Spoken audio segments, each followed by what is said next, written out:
Hey there, I'm Jen. Welcome to my channel. Today we're going to talk more about bouncing back and overcoming, a little bit about cheek color, and a little bit about living a simple life. So glad you're here with us today.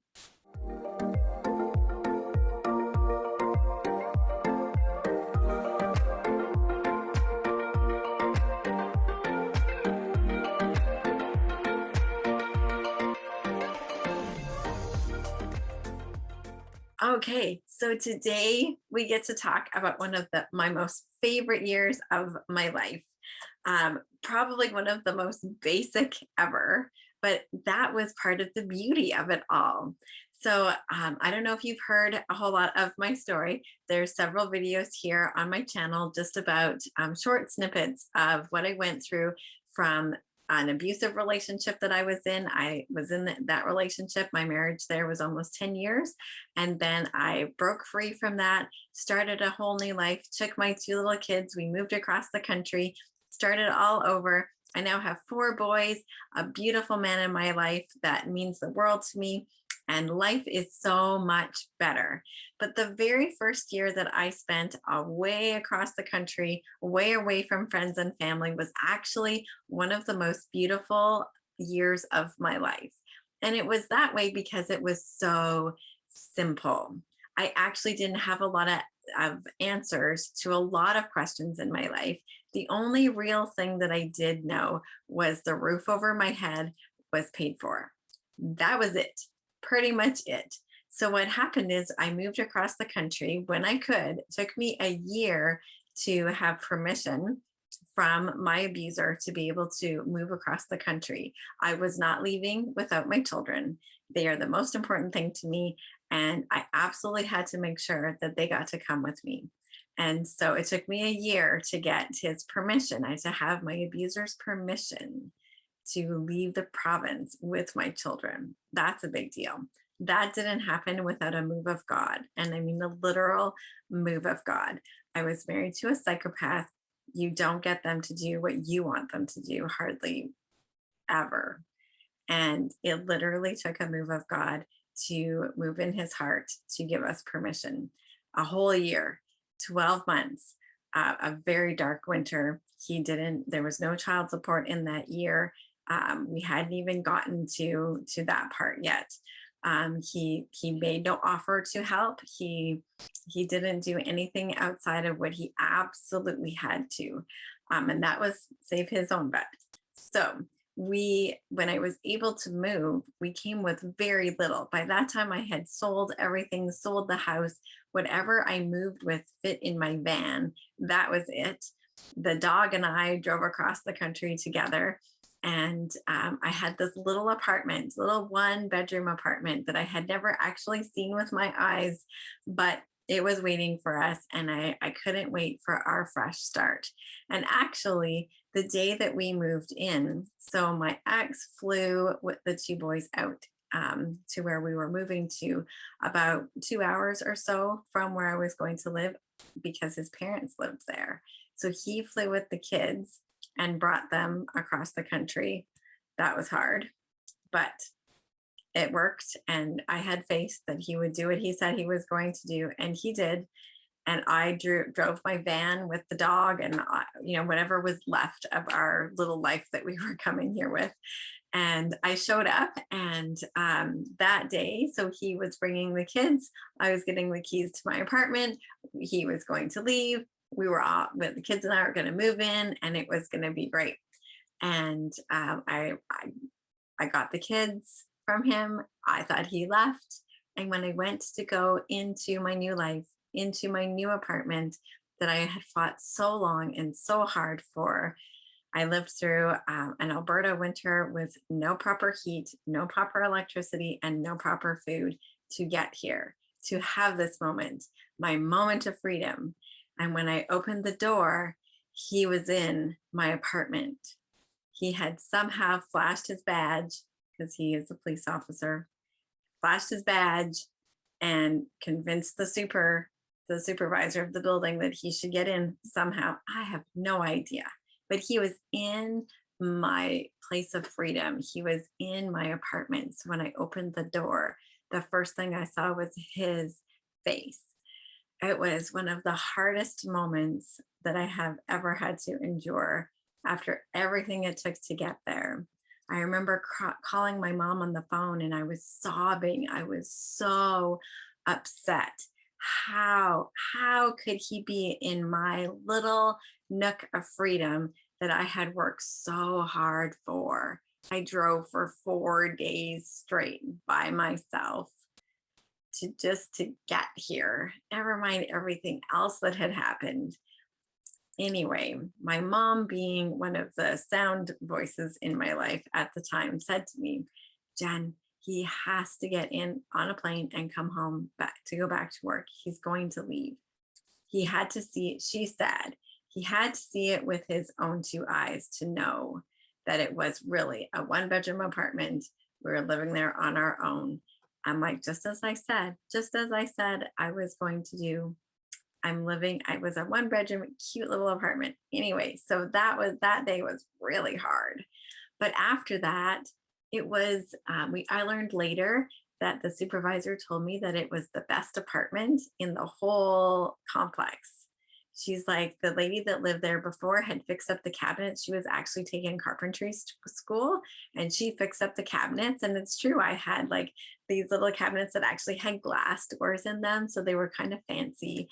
And it had a little balcony, and the balcony looked over in a little courtyard that had like this big, beautiful willow tree in it. It was so soothing. I used to like, so my bed was in what would be the living room, and my two kids got the bedroom in their bunk beds with their Lego, and I got them an IKEA desk. And so I could lay on my bed in the living room and have the window open and just see the beautiful willow tree.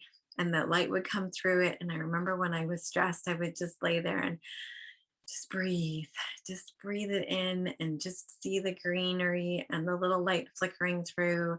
And it was kind of like God was like, I'm here with you, and just breathe and relax. It was also one of the hottest places I have ever lived. So in the middle of the winter, I'd have the patio doors open and the windows to the kids' room, and our door propped open a little bit, trying to get some flow through. I'd be like washing dishes because we did not have a dishwasher. It's not a big deal with two little kids and me, no big deal. But I'd be washing dishes and I'm like dripping in sweat. Like I did not need to do anything near hot yoga. I could just wash dishes at my apartment and I would sweat buckets. But that apartment was just, and that year was just so peaceful. Right, we were going to do some cheeks. Okay, so I'll keep talking. Well, I'm going to show you how to do a little bit of contouring to give yourself a little cheekbone action here. So first, I'm just going to pop a little bit of color because it helps me anchor where to put everything. And we can talk about face shape and where to put things. If you have any questions like that, let me know. I'd love to know what you need. I have more of a square face shape, so I typically concentrate my color on the apples of my cheeks. And you find the apples of your cheeks by smiling. So when I moved to this new city that I was living in, I was like so overjoyed because they actually Zamboni the free ice rinks there. I was like blown away. Out west, where I'm from, the Zamboni was you and a shovel and a bunch of your friends. And you'd have to shovel and clear off the snow. And that also meant that the ice was always lumpy and bumpy, and we would like fall and had a couple black eyes from the lumps of ice. And like it just wasn't, it wasn't fancy, that's for sure. So to see like actual Zambonis for a rink that you didn't have to pay to skate on, I was like what? This was amazing to me. So the kids had their little skates and I had brought mine. It was one of the few things that I brought. I had my skates. And so that winter, like right from our little apartment, we had all these little like free ice rinks that we could go skate at. We had cute little toboggan hills. I mean, keep in mind, my kids were like, oh my goodness, I think they were like 7 and 3 when I moved. So they're little, like, it doesn't take too much to impress them. So we spent that winter, it was glorious. It didn't hardly cost me a penny to entertain them. They got to learn to skate on beautiful ice that I didn't pay for. They had these little tobogganing hills at the schools and things around us. They met other kids, and it was just one of those years that I was like, I knew hardly any answers of things that mattered, but I did have answers, in the sense like I knew the roof over my head was paid for. I did not have that stress. It wasn't a fancy roof over our head, our cute little one bedroom apartment, but we loved it. Loved it. You know what? One of the funniest things that happened in that apartment is we had our dog at the time. And being a single mom, I would have to take the dog out for a walk before we went to bed. So I'd put on like a movie for the kids so that they could hear something in the apartment. They didn't think that I like left them alone. I'd lock them up and then I'd go take the dog for a walk. And I'm used to like the country where the wildlife is wild. Like the raccoons are afraid of being eaten. So if they hear you, they take off. They are not hanging around. And anyway, I went for to take Holly for her walk the one night, and she got sprayed by a skunk. No joke, got sprayed by by a skunk. We live in an apartment. I don't have like a yard that I could tie her up with and give her a blanket so she could sleep at night. We live in an apartment. She got sprayed by a skunk.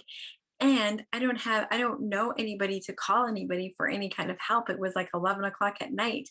So I was like, oh my goodness, what am I going to do? I did a lot of praying my way through all kinds of situations. And this would have been one of them because I had to tie my dog up, pray that nobody came and took her. I mean, she stunk like crazy, but heck, she was cute. She was quite pretty actually. I didn't want my dog stolen. I would have been horrified by that. But I couldn't put her in my vehicle and then have the vehicle now smell like skunk. So there I was. I'm leaving my kids alone for like 10 minutes. I'm like tying up my dog outside and leaving her alone. And I'm like, oh my goodness. And I'm running to the grocery store to go buy cans of tomato juice. And there, so I raced to the store. I'm like praying my heart out. Let the kids sleep. Let nobody come and see the dog. It's 11 o'clock at night. Please let everyone else be in bed. Thank goodness for 24-hour grocery stores in the big city. So I grabbed the tomato juice. I raced back. There I am, praying that the kids stay asleep because now I'm out in the yard in the like the courtyard, dousing my dog with tomato juice and mopping her all up and wanting it to sit on her long enough to try to, I didn't even know if tomato juice worked. I just heard that that's what happens. Heck, back then, come to think of it, you couldn't even look that up on a cell phone because cell phones didn't do that back then. So I was going off of whatever old wives' tales were in my head. And then I remember like bringing her up through the hallways of the apartment, through our apartment, and I tied her up on our balcony that night, gave her a blanket. It was like early fall, so I think she was okay as far as temperature wise. But I remember thinking, I'm like all by myself. How do you deal with these crazy things that happen when you have no neighbor even to call and say, hey, can you help me? I didn't know my neighbors. I didn't know if it was safe to tell them, can you watch my children? Would they still be back? So I knew my kids well enough to know that they were asleep and that they pretty much always stayed asleep. And it was routine for me to be able to walk. Even when I had a spouse, he was gone working most of the time on shift work. So there was so many evenings that I walked the dog and they just slept. So I had the security knowing my children and knowing that they were probably okay for a few minutes. And they did have a phone. Like if they did wake up, they knew enough to be able to call me. We had set that up. So it was one of those crazy situations that you end up in. You didn't ask for it, but you had to deal with it. So what have you not asked for in your life, but that you had to deal with that was totally like over anything you ever thought you'd have to do? Dousing my dog with tomato juice in the middle of the night, praying my kids don't wake up because she got sprayed by a skunk. That was one of those moments of, you've got to be kidding me. So anyway, we had lots of fun in that apartment. It was just, the other thing that was funny about that apartment is we came with nothing, and I really had no budget. Like, I had to buy my children beds. I didn't have money for things like TVs and electronics, and those were luxuries. So we lived in a fairly affluent neighborhood, and people put things by the side of the road. And we actually picked up one of, those big old box TVs, those tube TVs. There was one of those that worked perfectly.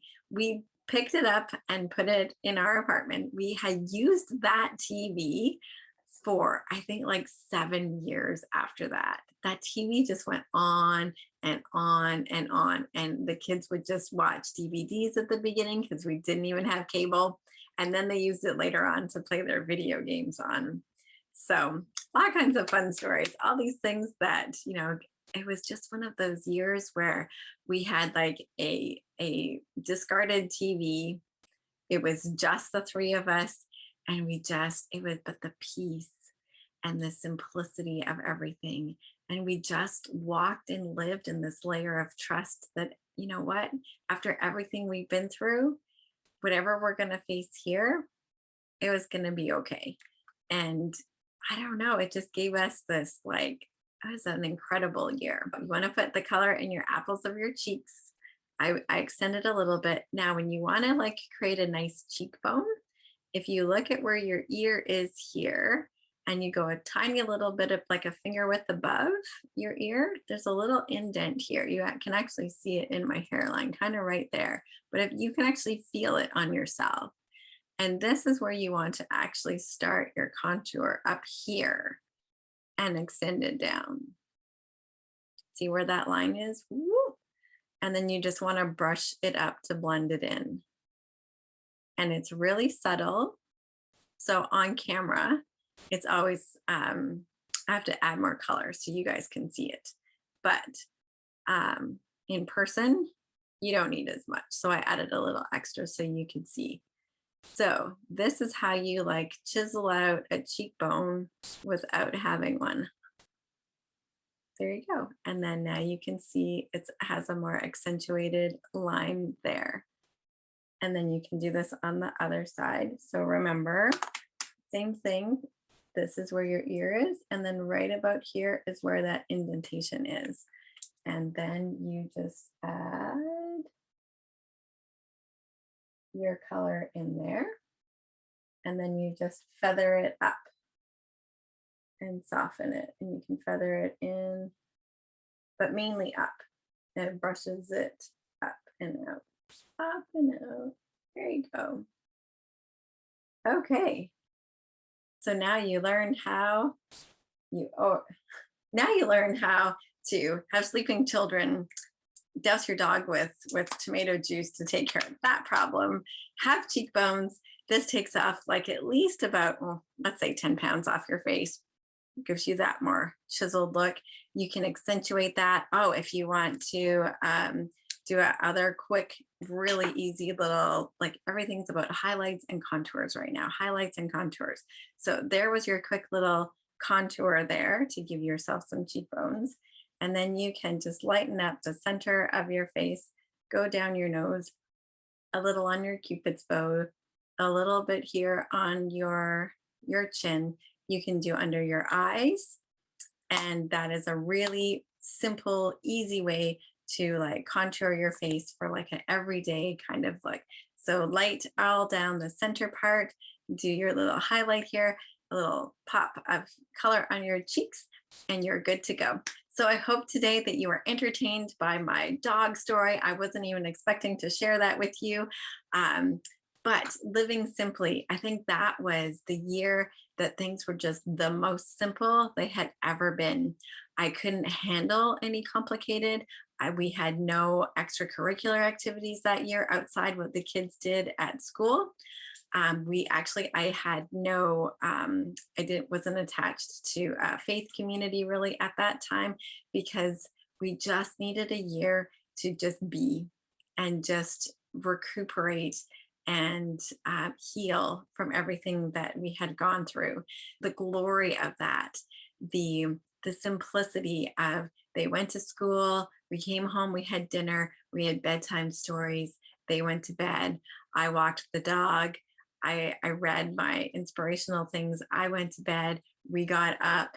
Their school was literally across the parking lot from our apartments. So did not even have to do, well, I guess my youngest, I drove him to school, but still it was one exit away off the highway from where we were. It was just so simple. And sometimes I don't know where you are at right now. I don't know what activities, if you're feeling overwhelmed, if you've had a tough time, if things have been overwhelming in the last little while, pulling back and taking out things out of your life that are actually not necessary.